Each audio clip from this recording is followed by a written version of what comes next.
بسم اللہ الرحمن الرحیم۔ السلام علیکم۔ ہمارے چینل کہانی ہب آفیشیل میں خوش آمدید۔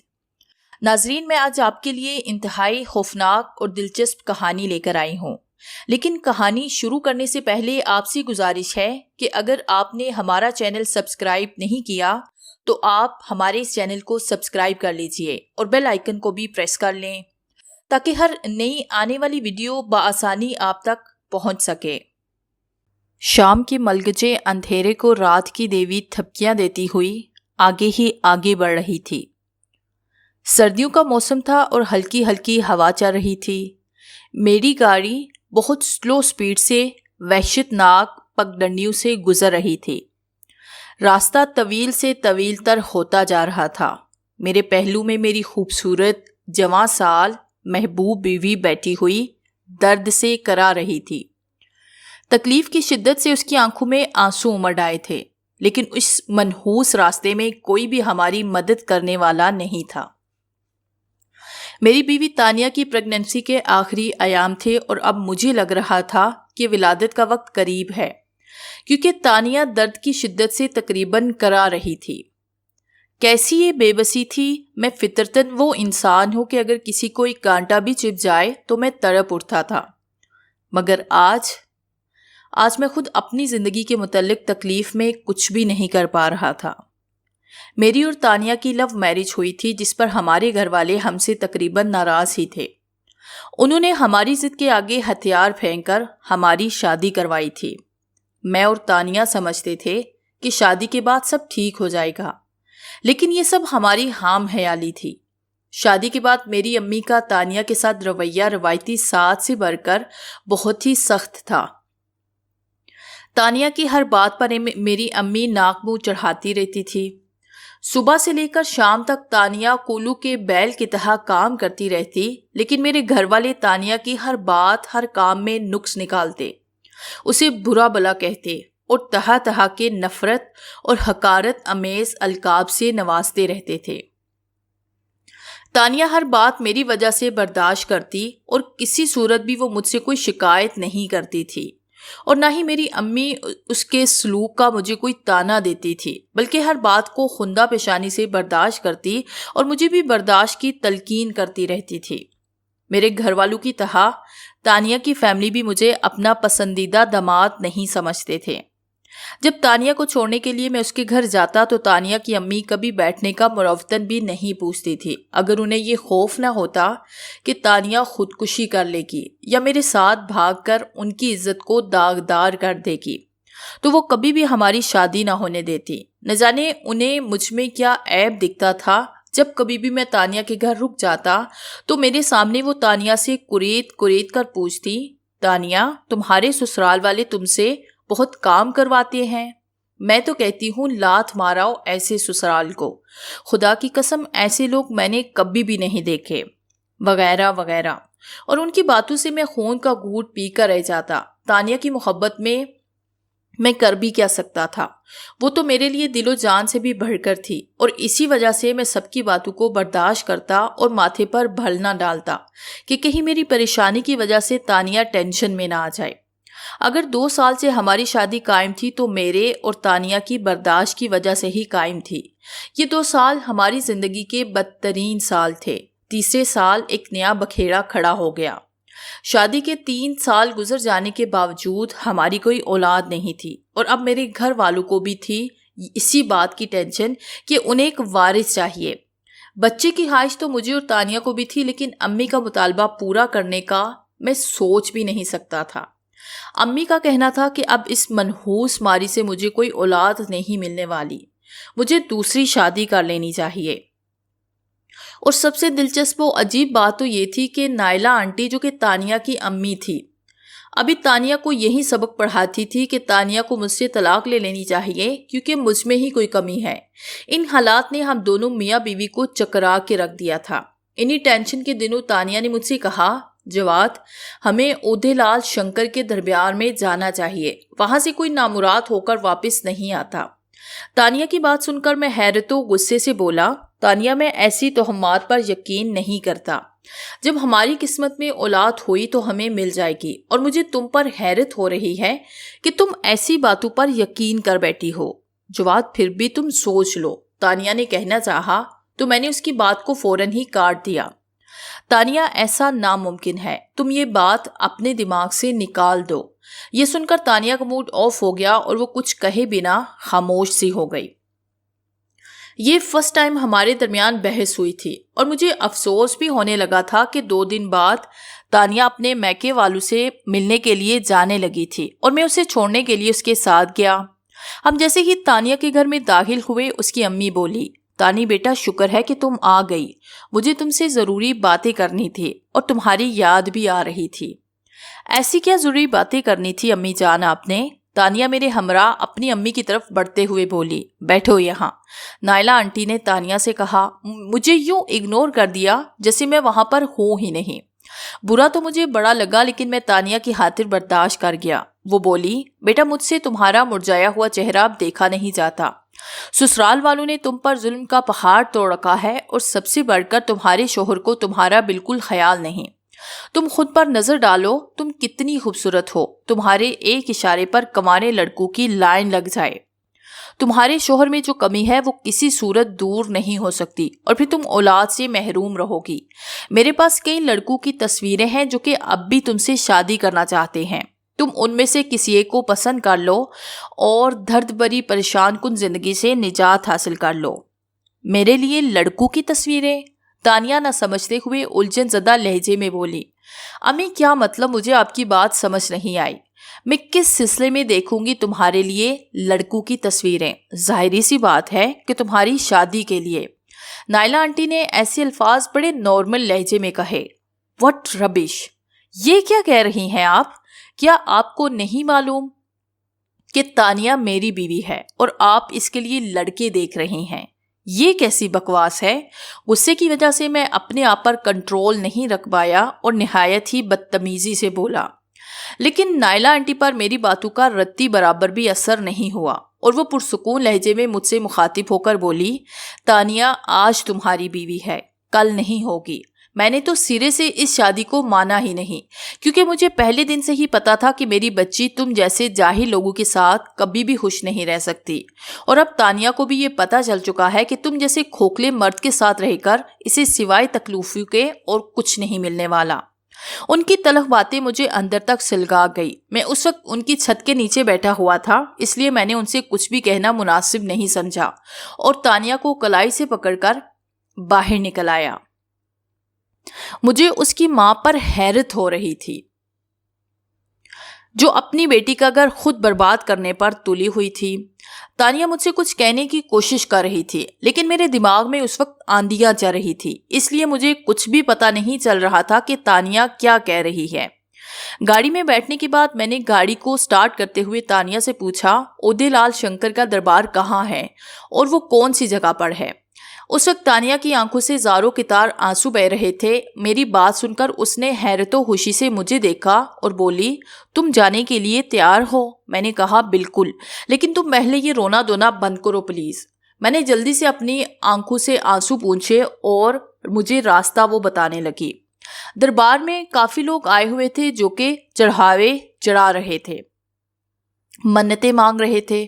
میں نے بھی 1000 کا چڑھاوا چڑھایا اور تانیہ نے وہاں دعا کی اور کوئی منت مانگی اور دربار سے ایک چٹکی مٹی اٹھا کر کھائی۔ پھر میں اور تانیہ واپس آ گئے۔ گھر میں میری امی نے شور مچایا ہوا تھا، لو جی اب ان لوگوں کو سیر سپاٹوں کی پڑی ہوئی ہے، گھر کی ذمہ داریوں کا کوئی احساس ہی نہیں۔ اب میں ان بڈھی ہڈیوں سے اس گھر کے کام کروں؟ ایک بیٹا خدا نے دیا اور وہ بھی جوڑوں کا غلام۔ میں امی کو چپ کروانے کی کوشش کرنے لگا اور تانیہ جلدی جلدی سارے کام سمیٹنے لگی۔ 2 دن کے بعد پورے گھر میں ایسی ہی بوریت چھائی رہی۔ آفس سے واپس گھر آنے کا دل نہیں کرتا تھا۔ خیر جیسے تیسے کر کے وقت کا پہیہ چلتا رہا، اور پھر دوسری ماہ تانیہ نے خوشخبری سنا دی، جسے سن کر پورے گھر میں خوشی کی لہر دوڑ گئی۔ امی کا چڑچڑا پن فوراً دور ہو گیا اور میری شادی شدہ بہن آمنہ بھی فوراً ہمارے ہاں آ گئی۔ وہ تانیہ کو ہر پر جلی کٹی سناتی رہتی تھی۔ کام چور ہٹ حرام جیسے خطابات سے نوازا جاتا، اب اسی تانیہ کو سر آنکھوں پر بٹھایا جا رہا تھا۔ امی اسے بستر سے پاؤں نیچے نہیں رکھنے دیتی تھی۔ زندگی ایک دم پرسکون ہو گئی تھی۔ میرا اور تانیہ کا صبر رنگ لا رہا تھا۔ وقت کا کام ہوتا ہے گزرنا، اسی لیے یہ بنا کسی کی پرواہ کیے بغیر گزر جاتا ہے۔ یہ الگ بات ہے کہ اچھا وقت بہت جلدی گزر جاتا ہے اور برے وقت کا ایک ایک پل صدیوں کے برابر محسوس ہوتا ہے۔ ہماری زندگی کے 3 سال کیسے گزرے تھے یہ ہم اور ہمارا خدا ہی جان سکتا ہے، لیکن خوشی کے وہ ایام بہت تیزی سے رفتاری سے گزر رہے تھے۔ مجھے اپنے بچے کو گود میں کھلانے کے کچھ ہی دن رہ گئے تھے اور سارے خاندان والے تانیہ کا انتہائی خیال رکھ رہے تھے۔ ایک دن تانیہ نے مجھ سے کہا، جواد، میں ایک مرتبہ پھر اودے لال شنکر کے دربار میں جانا چاہتی ہوں اور ان کا شکریہ ادا کرنا چاہتی ہوں۔ اس کی بات سن کر میں نے کہا، تانیہ، ہم ولادت کے بعد چلے جائیں گے۔ نہیں، میں آج ہی جانا چاہتی ہوں۔ جواد، پلیز میری بات مان لو، دربار یہاں سے زیادہ دور بھی نہیں نا، میں ان کا شکریہ ادا کرنا چاہتی ہوں۔ ہماری ہزار رسیدہ زندگی میں یہ جو بہار کے پھول نئی کوپلوں کی طرح پھوٹے ہیں، یہ انہی کی مہربانی ہے۔ ان کے دربار میں ایک مرتبہ پھر حاضری دینا چاہتی ہوں، پلیز۔ تانیہ ملتجانہ لہجے میں مجھے مسلسل فورس کر رہی تھی اور میں بھی اس کی باتوں کے آگے بے بس ہو گیا اور اس کی بات مان لی۔ لیکن جب امی کو پتہ چلا تو انہوں نے تھوڑا سا ہنگامہ کیا، لیکن بعد میں مان گئی اور ہم دربار میں چلے گئے۔ وہاں پہلے کی طرح تانیہ نے وہاں کی مٹی کھائی، پھر اپنے اور اپنے ہونے والے بچے کی صحت کے لیے منت مانگی۔ جس وقت ہم وہاں سے نکلے تھے اس وقت عصر کا وقت تھا، لیکن جیسے ہی ہم تھوڑا آگے آئے تو آسمان پر کالے قادر بادل چھا گئے اور شام سے بھی پہلے رات کا سما ہو گیا، ہر طرف اندھیرا چھا گیا۔ میں خوفزدہ تو بہت زیادہ ہو رہا تھا، لیکن تانیہ کے حوصلے کو مضبوط کرنے کے لیے میں اس کے سامنے یوں ظاہر کر رہا تھا جیسے میں بالکل بھی خوفزدہ نہیں ہوں۔ ہمارے شہر سے اودے لال شنکر کا دربار آگے تھا اور شہر کو جانے کے لیے 2 راستے نکلتے تھے جو کہ ایک ساتھ دائیں بائیں واقع تھے۔ بائیں راستے میں جنوب کی طرف موڑ کاٹتے ہوئے راستہ سیدھا شہر کی طرف جاتا تھا اور دائیں جانب جانے سے جنگل کی حدود شروع ہوتی تھی۔ اندھیرے کی وجہ سے گاڑی ڈرائیو کرنی بھی مشکل ہو رہی تھی اور ساتھ میں تانیہ کو دلاسا بھی دے رہا تھا، اس لیے راستے کا پتہ نہ چلا اور میں نے غلطی سے گاڑی دائیں جانب موڑ لی اور ہم جنگل کی حدود میں جب کافی آگے نکل آئے تب مجھے اس بات کا شدت سے احساس ہوا کہ ہم بری طرح سے راستہ بھٹک گئے ہیں۔ راستے میں تانیہ کی کنڈیشن بہت نازک ہو گئی۔ میں اس وقت اپنے آپ کو بے بس محسوس کر رہا تھا، تاہم میں بہت سلو سپیڈ میں گاڑی ڈرائیو کر رہا تھا کہ شاید کسی طرف سے کوئی مدد مل جائے، کہیں آبادی نظر آ جائے، اور یہ حقیقت ہے کہ امید پر دنیا قائم ہے۔ ہماری گاڑی جنگل کو کراس کر کے ایک بہت ہی وسیع قبرستان کی حدود میں داخل ہو چکی تھی۔ قبرستان کے ارد گرد ٹنڈ درختوں اور جھاڑیوں کی بختات تھی، باقی سارا ماحول اندھیرے میں ڈوبا ہوا تھا، لیکن قبرستان میں ایک طرف عجیب سی ہلکی ہلکی زرد رنگ کی روشنی پھیلی ہوئی تھی۔ اب تانیہ کی طبیعت ناقابل برداشت ہوتی جا رہی تھی۔ ویسے قبرستان میں سوکھے پتوں کا انبار پڑا ہوا تھا۔ اچانک میں نے ایک جگہ گاڑی روک دی کیونکہ مجھے اندازہ ہوا غالباً کوئی وہ انسان یا جانور تھا جو ہماری طرف آ رہا تھا۔ میں نے اپنی گاڑی اس لیے روکی تھی کہ ہو سکتا ہے کہ وہ انسان ہی ہو اور ہماری کوئی مدد کر سکے۔ چند سیکنڈز بعد میں نے اس انسان کو دیکھ لیا۔ وہ کوئی عورت تھی۔ اس نے ڈھیلے رنگ کا سبز سا کوٹ نما لباس پہن رکھا تھا اور کمر تک آئے ہوئے اس کے بال ہوا کے دوش پر لہرا کر اس کے چہرے کے ساتھ اٹکیلیاں کھیل رہے تھے۔ وہ میری گاڑی کے پاس آئی اور مجھ سے مخاطب ہو کر بولی، اپنی بیوی کو سنبھالو اور میرے پیچھے آؤ۔ اس کی آواز کافی پر اسرار سی تھی۔ اس وقت میں کسی معمول کی طرح تانیہ کو سہارا دیے اس عورت کے پیچھے چلنے لگا۔ وہ صرف 2 منٹ کا راستہ تھا۔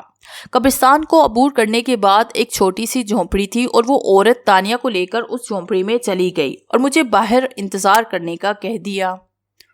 میں باہر کیا بلکہ اس وحشتناک قبرستان میں کھڑا تھا۔ قبرستان میں کئی قبروں کے کنبے گڑے ہوئے تھے اور کئی قبروں کے آس پاس نیم اور شیشم کے تناور درخت کھڑے تھے۔ تھوڑی دیر کے بعد وہ عورت باہر آئی اور مجھے اندر جھونپڑی میں ہاتھ کے اشارے سے بلایا۔ اس جھونپڑی میں 2-4 چارپائیاں پڑی ہوئی تھی۔ ایک طرف کچھ برتنوں کے ساتھ مٹی کا ایک چولہا بنا ہوا تھا۔ اس کے دائیں جانب پانی کے لیے ایک مٹی کا گھڑا رکھا ہوا تھا۔ چارپائی پر تانیہ مدہوشی کی حالت میں آنکھیں موندے لیٹی ہوئی تھی۔ اس کے پہلو میں کالے کپڑے میں لپٹا ہوا ایک ننھا منا سا بچہ لیٹا ہوا تھا۔ میں نے آگے بڑھ کر اپنے بچے کو آغوش میں بھر لیا۔ وہ مسلسل آنکھیں بنا جھپکے مجھے گھورے جا رہا تھا۔ مجھے اس نومولود بچے پر حیرت ہو رہی تھی۔ پھر اچانک اس بچے نے اپنی آنکھیں بند کر لی۔ اس عورت کی کوئل جیسی آواز جھونپڑی میں گونجی، یقیناً آپ تھک گئے ہوں گے، برائے کرم دوسری چارپائی پر دراز ہو جائیں اور سو جائیں۔ نہ جانے اس کی آواز میں ایسی کیا بات تھی کہ میں نے ایک معمول کی طرح اس کی بات مان لی اور چارپائی پر لیٹ گیا۔